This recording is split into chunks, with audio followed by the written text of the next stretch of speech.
제목을 따라해 보겠습니다. 예수님은 누구신가? 말씀의 은혜를 받으시기를 축복합니다. 히브리서는 저자가 누구인지 정확히 모릅니다. 하지만 기록 목적은 너무나 분명합니다. 신앙적으로 흔들리는 성도들에게 확신을 주고자 기록을 했습니다. 그러면 신앙적으로 흔들리는 사람들이 누굴까? 유대인으로서 유대교에서 기독교로 전향한 사람이죠. 개종한 사람들이죠. 그들은 아직도 유대교를 믿고 기독교를 이단이라고 생각하는 유대인들의 끊임없는 회유, 또 로마 정부의 박해로 인해서 막 흔들리고 있었습니다. 주 64년 7월 19일입니다. 로마의 대형 경기장 아래 상점에서 시작된 불은 삽시간에 도시를 삼켰습니다. 이때의 상황을 로마의 역사가 타키투스는 이렇게 표현을 했습니다. 위용을 자랑하던 로마 제국은 불길에 휩싸이고 시내는 공포와 죽음의 지옥이 되었다. 9일 동안의 화재로 인해서 130만여 명이 몰려 살던 로마의 14개 행정구 가운데 3개구가 완전히 불타버리고 7개구는 절반 정도 탔습니다. 사람들은 네로 황제가 불을 붙였다고 생각을 했고, 불타는 로마 시내를 보면서 악기를 켜고 또 악기를 이니 켜고 시를 지었다, 이런 루머들이 막 계속 떠돌았어요. 자, 네로 황제는 이게 안 되겠다 싶어서 국면 전환용으로 그리스도인들에게 죄를 뒤집어 씌웠습니다. 그 결과 기독교인들이 맹경과 사자의 밥이 되거나 십자가의 처형을 받았습니다. 네로는 기독교인들에게 때로는 짐승의 털가죽을 입혀서 개에게 물려 죽게 했고 짐승들에게 찢겨 죽게도 했습니다. 십자가에 매달아 처형하거나 또는 화형에 처했습니다. 심지어는 나무에 예수 믿는 사람들을 묶어가지고 거기다 기름을 부었어요. 거기다 불을 붙이는 거예요. 그리고 인간 횃불에 대해서 정원을 밝히게 했어요. 여러분 한번 생각해 보세요. 얼마나 잔인합니까? 이렇게 성도들은 그리스도인이라는 사실 하나 때문에 최초로 국가적인 박해를 받게 됐고, 네로의 기독교 박해로 인해서 위대한 사도들 베드로 또 바울 사도가 다 이렇게 순교하는 등 교회가 엄청난 고통을 받고 타격을 입었습니다. 생명의 위협 앞에 흔들리는 사람들, 또 유대교로 다시 돌아가려는 사람들, 신앙을 버리는 사람들, 예수님의 구세주 되심이 사실일까 의심하는 사람들, 이런 사람들에게 예수님이 진실로 우리의 구세주가 되심을 증거하고 신앙을 버린 사람을 향해 경고하는 말씀, 신앙을 버린다는 게 단순한 게 아니고 이제는 천국을 가느냐 지옥을 가느냐 이 엄청난 갈림길이라고 하는 것을 이렇게 알려주는 거, 이게 히브리서의 말씀이에요. 그러니까 히브리서로 인해서 수많은 사람들이 신앙을 지켰습니다. 근데 바꾸어 생각하면 이 히브리서의 말씀대로 신앙을 지키고자 어떻게 했어요? 끝까지 변절하지 않아서 많은 사람들이 또 순교도 했습니다. 그렇게 생각하면 순교자를 가장 많이 만든 성경책 중에 하나가 히브리서라고 볼 수가 있어요. 그래서 어떤 분은 히브리서를 짜면은 우리를 위해서 십자가에서 이제 피 흘려 돌아가 주신 예수님의 보혈의 피가 흐른다는 거예요. 또 어떤 분은 이런 말을 했어요. 예수님에 대한 믿음을 지키기 위해서 기꺼이 순교를 택한 성도들의 피도 흐른다, 이렇게 얘기를 했어요. 자, 그러면 당시 성도들의 믿음이 흔들리지 않기 위해서 무엇이 가장 중요했을까? 바로 예수님이 누구신가를 정확히 하는 겁니다. 교회론도 중요하고 마귀론, 천사론, 성령론 다 중요하지만은 가장 중요한 게 기독론이에요. 예수님이 누구신가? 그리스도론, 예수가 누구신가? 이거를 우리가 정확히 이해를 해야 될 줄로 믿습니다. 그래야 하나님만을 믿는 유대교와 성부, 성자, 성령 삼위일체를 믿는 우리 기독교가 어떻게 다른지 알 수가 있습니다. 왜 예수 그리스도를 믿어야 하는지 분명한 확신도 가질 수가 있습니다. 예수님을 바로 아는 게 중요하죠. 오늘날 이단을 보면 다 예수님에 대해서 잘못 고백하는 거예요. 잘못 아는 거예요. 예수님을 정확히 아는 게 얼마나 중요한 줄 알 수가 있어요. 예수님이 누구신가? 오늘 짤막한 귀절이지만 한 3가지 정도로 예수님이 누구신지 살펴보려고 합니다. 첫째로 한번 따라해보세요. 하나님의 아들, 말씀으로 오신 하나님. 자, 1절을 한번 같이 읽어봅니다. 시작.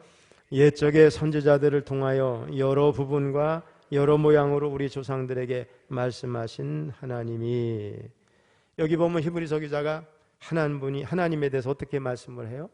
여기 보면 바로 말씀하신 하나님이라는 거예요. 누구를 통해서? 선지자들을 통해서. 히브리서는 유대인들을 위해서 쓴 글입니다. 그런데 유대인들은 예수를 안 믿고 하나님만을 섬겨요. 뿐만 아니라 유대인들은 선지자들에 대해서 아주 익숙한 사람들이에요. 아주 옛날 하나님은 모세를 통해서 말씀을 하셨어요.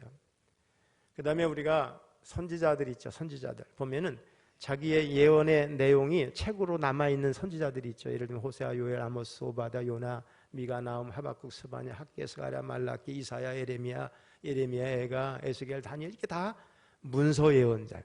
자기의 예언이 기록으로 남아있어요. 그런데 엘리사, 엘리야 같은 경우는 고전 예언자라고 분류를 할 수 있어요. 이런 다른 책에 기록된 것에 그 활동 내용이 기록된 경우죠.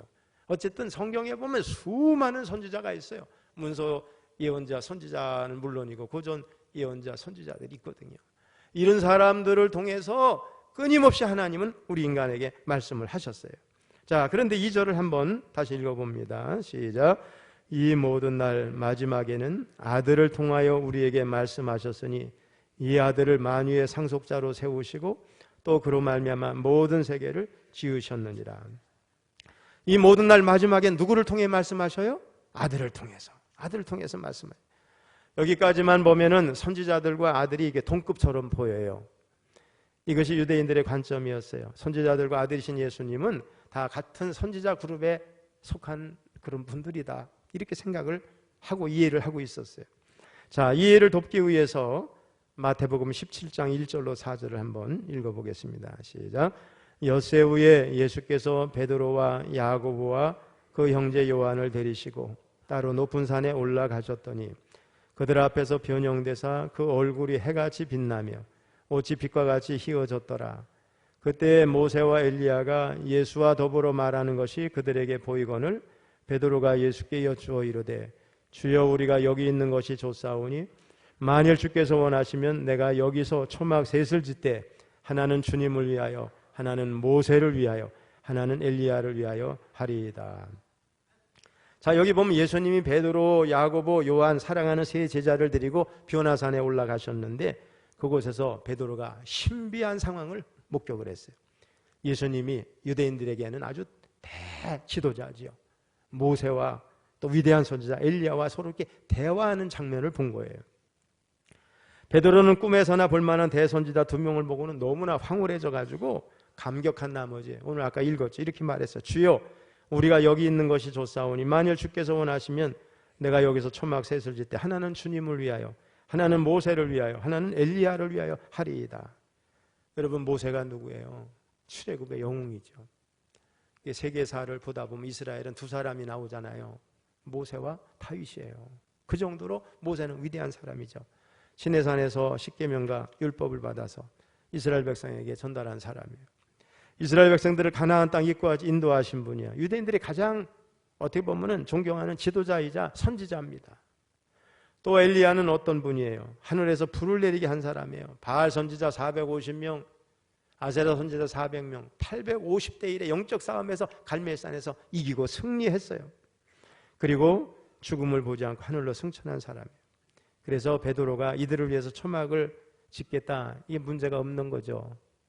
그러나 예수님을 위해서 초막을 짓겠다, 이게 무슨 뜻인가? 베드로는 아직도 예수님이 하나님의 아들, 여기까지 믿음이 못 나가고 예수님과 모세, 엘리야 이분들이 다 같은 선지자 중에 한 사람 정도로 이렇게 생각하고 있었던 거죠.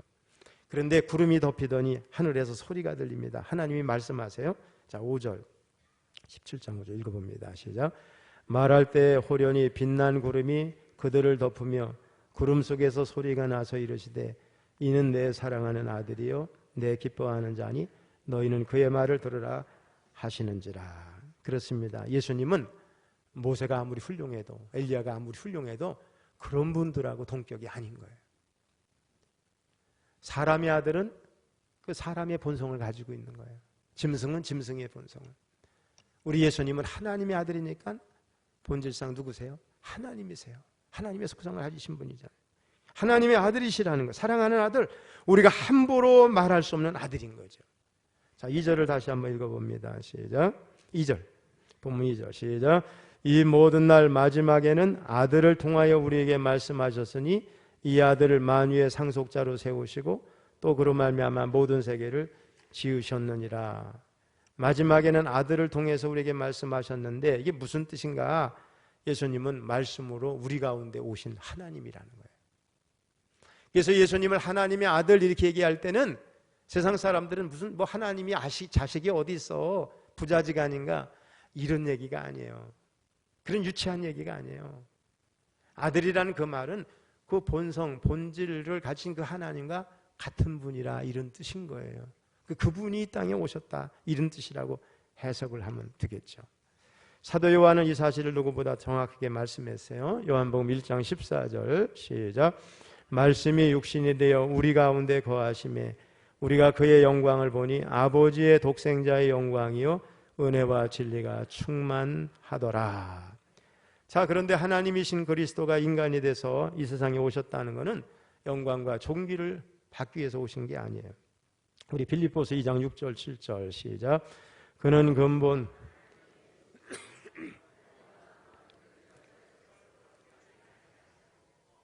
오히려 자기를 비워 종의 형체를 가지사 사람들과 같이 되셨고, 사람들과 같이 되셨다는 얘기는 뭐예요? 사람들의 형편 입장에서 인간을 구원하시기 위해서 오신 분이라는 거예요. 미국의 레이건 대통령 아시죠? 배우였다가 나이 많아가지고 대통령이 됐어요. 참 멋있는 분이었는데 그분이 선거 유세를 하고 다닐 때 어느 한도파가 소리를 쳤어요. 당신이 대통령이 되면 나 같은 노인들 잊지 마시오, 그랬어요. 그때 이 말을 들은 레이건이 이렇게 대답을 했다고 합니다. 잊을 리가 있겠습니까? 나도 똑같은 노인인데. 이 말이 뭐예요? 레이건의 대답은 나도 당신들처럼 노인이라 당신들의 형편 처지를 너무 잘 안다, 걱정하지 말라, 이런 뜻이죠. 여러분. 말씀으로 우리와 함께 하시던 하나님은 친히 육체를 입으시고 이 세상에 오셨습니다. 그것은 육체를 입은 인간이 죄악의 고통에 빠져 허덕이고 있는 것에서 건져주시기 위해서예요. 이것은 인간을 향한 하나님의 사랑의 정말 그 진실한 표현이라고 볼 수 있어요. 여러분, 전에 한 2년 전인가요? 제임스 웹 우주망경으로 찍은 그 우주 사진이 핫 이슈가 된 적이 있습니다. 우리가 많이 들어봤죠? 허블 우주망원경은 들어봤죠? 그건 우리가 이제 가시광선으로 이렇게 우리가 구분이 가능한 것만 찍을 수 있어요. 그런데 이 제임스 웹 우주망경은 적외선을 많이 활용해 가지고 우주 먼지도 찍고 가스 저 너머에 있는 빛까지 찍을 수 있는 기술을 가진 현존 최고의 우주 망원경이에요. 자, 그러면 우리 사람의 눈은 어째서 적외선을 보지 못할까? 우리에게는 가시광선으로 이제 보는 세상이 전부로 여겨지지만은 만일 우리가 X선을 감지할 수 있어서 엑스레이를 찍은 사진과 같은 걸 우리가 볼 수 있다면 어떻게 될까? 여러분, 만남에 이런 인사를 할지도 몰라요. 야, 너 오늘 요즘 운동한다더니 어깨뼈가 보니까 어깨뼈가 멋있네? 이렇게 얘기할 수 있어. 어깨뼈가 보이니까. 너 요즘 등산 많이 했는데 조심해. 무릎 관절 다 닳았네. 이렇게 얘기할 수 있어요. 그죠? 또 이렇게 말할 수 있어요. 나는 당신의 두개골을 보고 한눈에 반했습니다. 뼈가 다 보이는 거야. 이렇게. 그러면 안 되잖아요. 이렇게 되면 대혼란일지도 모르겠어요. 여러분, 우리가 가시광선을 통해서만이 볼 수 있도록 한 것이 하나님의 은혜입니다. 우리 인간이 교만할 게 없어요. 자, 여러분, 또 듣는 것은 어때요? 보통 인간은 한 20에서 2만 정도 헤르츠의 범위 내에서 들을 수 있어요. 그런데 강아지는 우리보다 더 세미한 소리를 들을 수 있고 약 65에서 4만 5천 헤르츠 정도를 파악한다고 그래요. 박쥐는 더 넓게 들을 수 있고 고래는 박쥐보다 더 많은 소리를 들을 수가 있어요. 여러분, 혹시 이 지구가 공전하고 자전하는 소리를 우리가 들을 수 있다 그러면 어떻게 될까요? 못 살 거예요. 살 수 없을 거예요. 하나님이 그런 거 안 들리게 다 하셨어. 하나님의 은혜예요. 아무튼 여러모로 제한된 감각을 가지고 삶을 사는 존재가 인간이에요. 그래서 신학적으로 우리 인간은 유한의 존재입니다. 그런 유한의 영역에 고래나 박쥐나 강아지보다 못한 청렬가지 인간의 영역에 누가 오셨다고요? 말씀이신 하나님이 이 땅에 우리 가운데 사람의 모습으로 들어오셨습니다. 육신을 입고 들어오셨어요. 그래서 우리는 그분의 역사적 행동과 말씀을 통해서 무한의 영이신 하나님을 알 수 있게 된 줄로 믿습니다. 두 번째, 예수님은 어떤 분이냐면 만유의 상속자이자 창조자예요. 2절을 다시 읽어봅니다. 시작. 이 모든 날 마지막에는 아들을 통하여 우리에게 말씀하셨으니 이 아들을 만유의 상속자로 세우시고 또 그로 말미암아 모든 세계를 지으셨느니라. 예수님이 누구세요? 만유의 상속자예요. 이 말은 하나님이 지으신 모든 세계가 하나님의 소유인 것처럼 아들이신 그분의 소유이기도 하다는 거예요. 그렇죠? 아버지의 소유는 결국 아들의 소유죠. 아들이신 예수님은 그래서 낮게 선지자들과 동격이 아니라 하나님과 동격이신 분이신 거예요. 또 그런 말미암아 모든 세계를 지으셨다. 여러분, 예수님의 제자들도 매우 헷갈렸어요. 저분을 보면은 굉장히 권위 있게 말씀하시고 율법도 새롭게 파격적으로 해석하시는데 우리처럼 피곤해 주무시기도 하고 잡수시기도 하고 그런 분이 어떤 때는 귀신에게 명하면 귀신이 쫓겨나고 심지어 죽은 자가 살아나고 병도 고쳐지고 뭐 7병이요 5병이요 그런 엄청난 기적을 막 행하시니 이분을 어떻게 해석을 하고 바라봐야 될까? 그분의 정체가 뭘까? 사실 주님이 부활하시고 성령을 체험하기 전에는 정확하게 주님을 알 수가 없었을 거예요. 오늘 성경에는 예수님으로 말미암아 모든 세계도 피조됐다는 거예요. 하나님이 창조하셨지만 예수님도 창조하셨어요. 인간도 창조하셨어요. 우리 창세기 1장 26절 읽어봅니다. 시작. 하나님이 이르시되 우리의 형상을 따라 우리의 모양대로 우리가 사람을 만들고 그들로 바다의 물고기와 하늘의 새와 가축과 온 땅과 땅에 기는 모든 것을 다스리게 하자 하시고 우리 형상이라는 말이 나오죠. 우리 복수. 하나님은 한 분이신데 왜 복수일까요? 성부, 성자, 성령 삼위일체 하나님이 이 안에 들어있는 거죠. 자, 이와 병행되는 말씀이 있어요. 고린도전서 8장 6절 읽어봅니다. 시작. 그러나 우리에게는 한 하나님 곧 아버지가 계시니 만물이 그에게서 나왔고 우리도 그를 위하여 있고 또한 한 주 예수 그리스도께서 계시니 만물이 그로 말미암고 우리도 그로 말미암아 있느니라.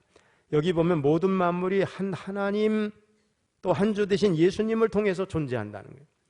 예수님께서 하나님 아버지와 함께 모든 세계를 지으셨어요. 이 세상에 우연히 존재하는 건 단 하나도 없습니다. 하나님이 지으셨고 예수님이 지으셨습니다. 마지막 세 번째 따라해보세요. 하나님의 영광의 광채, 본체의 형상. 우리 3절을 읽어봅니다. 시작. 이는 하나님의 영광의 광채시요 그 본체의 형상이시라. 그의 능력의 말씀으로 만물을 붙드시며 죄를 정결하게 하는 일을 하시고 높은 곳에 계신 지극히 크신 이의 우편에 앉으셨느니라. 예수님은 하나님의 영광의 광채가 되신다 그랬어요. 자, 웨어스비라는 분이 이런 말을 했어요. 잘 들어보세요. 예수님과 성부의 관계는 햇빛과 해의 관계와 같다. 그는 하나님의 영광의 광채이시다. 햇빛을 해로부터 분리시킬 수 없는 것처럼 예수님의 영광을 하나님의 본질로부터 분리시킬 수 없다. 해가 없으면 햇빛도 없는 거죠. 우리 하나님이 안 계시면 주님도 안 계신 거예요. 자, 해는 빛나고 있고 해와 햇빛은 하나인데 성부 하나님과 성자 예수님은 해와 햇빛처럼 본질상 한 본체이세요. 그런 의미에서 선지자들은 빛 대신 하나님으로부터 계시를 받아서 어둠을 비치는 일을 했지만은 예수님은 하나님 본체이시니까 스스로 빛이 되세요. 자, 요한복음 1장 9절 말씀입니다. 시작. 참빛 곧 세상에 와서 각 사람에게 비추는 빛이 있었나니. 예수님에 대해서 요한은 뭐라 해요? 참빛이라고 해요. 유일한 빛이라는 거예요. 이분이 독생하신 하나님이라는 거예요. 독생하신 하나님 참 어렵죠. 독생.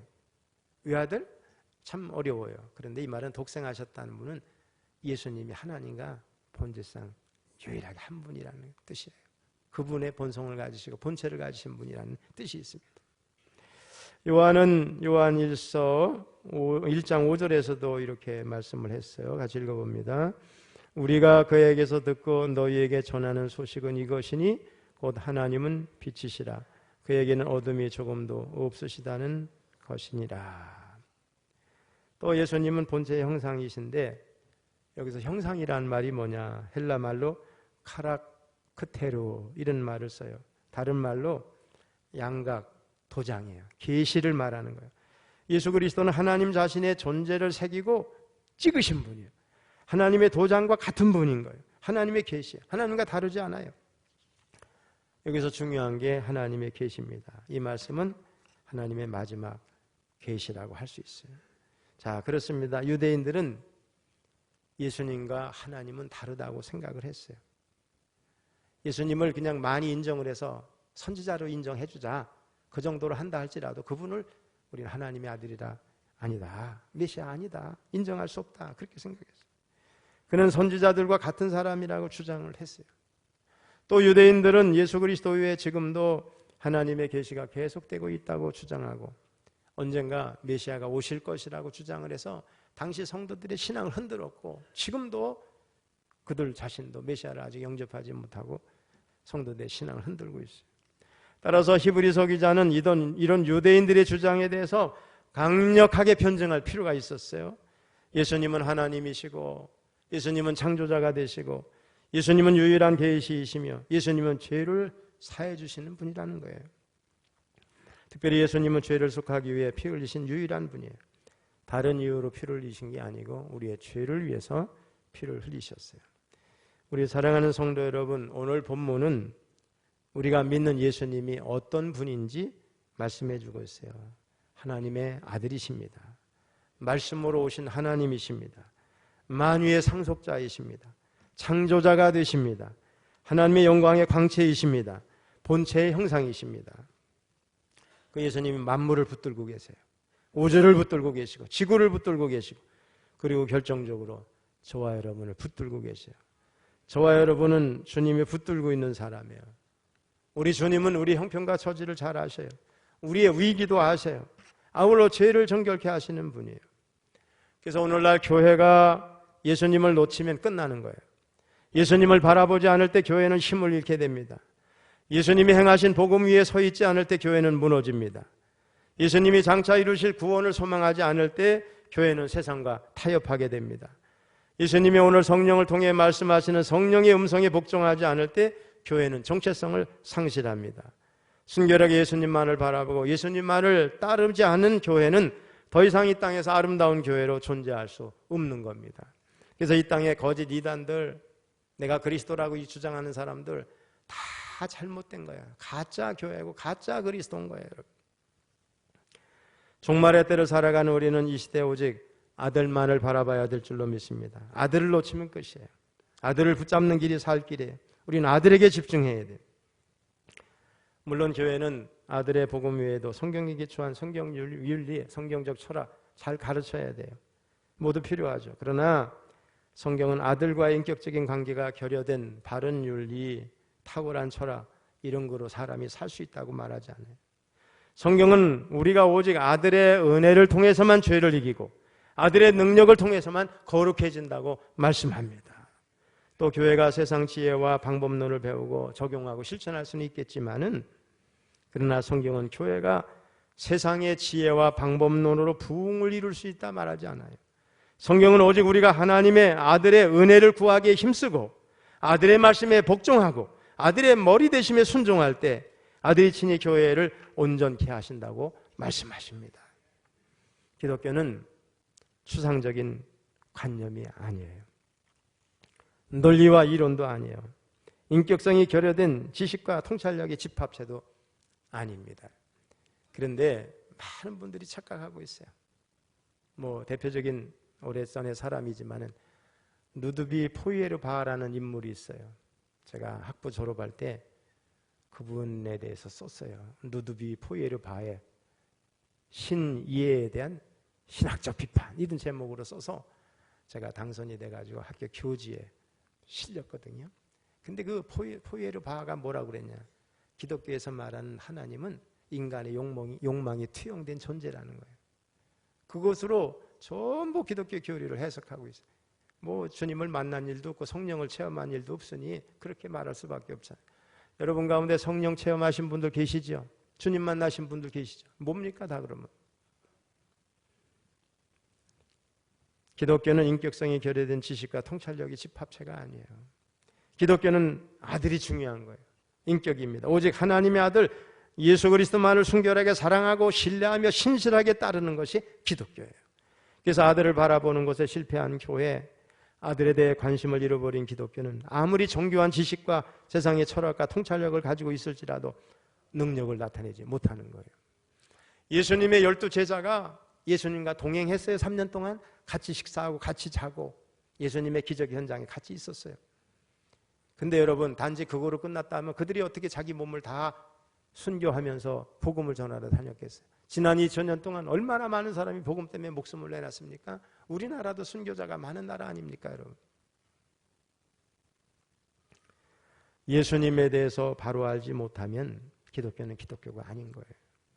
반대로 아들에게 집중하는 교회, 아들을 사랑하고 아들의 은혜를 사모하고 아들의 음성에 복종하는 교회는 아들을 통해서 온전케 되는 은혜를 경험하게 될 줄로 믿습니다. 또 아들을 통해 능력을 발휘하는 교회로 자라가게 될 줄로 믿습니다. 예수님이 누구시요? 길과 진리와 생명이 되십니다, 여러분. 그분은 천국 가는 길이 되세요. 본인이 말씀하셨어요. 진리예요. 진리는 변하지 않는 거예요. 그분만 참이에요. 그분만 생명입니다. 거기에다가 다 정관사 더가 붙어야 돼. 그분만이 유일하게 길과 진리와 생명이 되시는 분이에요. 우리 철원교회 모든 성도님들 오직 하나님의 아들 예수님에게 집중하는 교회가 되시고 예수님을 전하고 예수로 승리하는 우리 성도들 되시기를 주님의 이름으로 축원합니다.